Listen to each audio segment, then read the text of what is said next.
I think I was, much like a lot of our fans, I was in shock. I think it's one of those things that I never saw happening. Even when the option was presented, I didn't believe it. You know, I didn't really, really believe it until the day of, when I was standing in the center of the ring and I heard the music over the loudspeaker. I think until that moment, it wasn't real. And then seeing it and being a part of it was a very special night for all of us as wrestling fans, but certainly something I didn't think we would see, especially so soon. How important, how symbolic do you think it was to see Cody Rhodes return to WWE?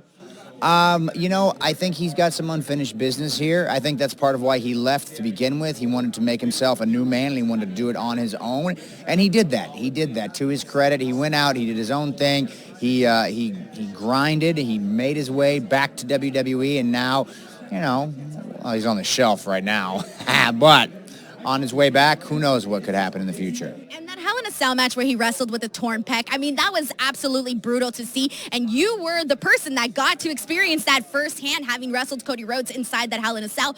What was your reaction seeing the severity of that torn pec? And what was the experience like for you?